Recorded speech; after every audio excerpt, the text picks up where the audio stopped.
ఒకానొకప్పుడు ఒక కొండ మీద ఊరి గొర్రెలను కాపలా కాయడం ఒక చిన్న బాలుడి పని. మొదట్లో అతను తన పనిని బాగానే చేశాడు. కాని త్వరలోనే అతనికి విసుగు పుట్టి కాస్త వినోదం కావాలనిపించింది.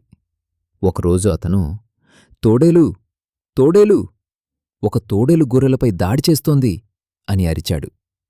గ్రామస్తులు తమ పనులన్నీ వదిలేసి అతనికి సహాయం చేయడానికి పరుగెత్తారు. కాని అక్కడ తోడేలు లేదు.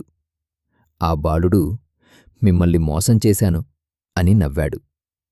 మరో రోజు అతను మళ్ళీ అదే చేశాడు. తోడేలు, తోడేలు అని అరిచాడు. మరోసారి గ్రామస్తులు సహాయం చేయడానికి పరుగెత్తారు.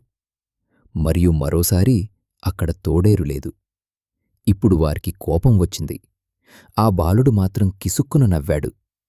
అప్పుడు ఒక సాయంత్రం అడవిలోంచి ఒక నిజమైన తోడేలు బయటికి వచ్చింది. నిజంగా భయపడ్డాడు. అతను, తోడేలు, తోడేలు, దయచేసి నాకు సహాయం చేయండి, నిజంగానే ఒక తోడేలు ఉంది అని అరిచాడు.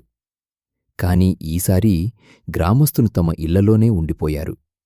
వారు, నల్లి అబద్ధం చెప్తున్నాడు అన్నారు. ఎవరూ నమ్మలేదు అతడిని.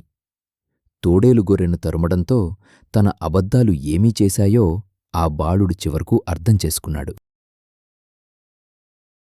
అబద్ధాల కోరు నిజం చెప్పినా సరే ఎవరూ అతన్ని నమ్మరు.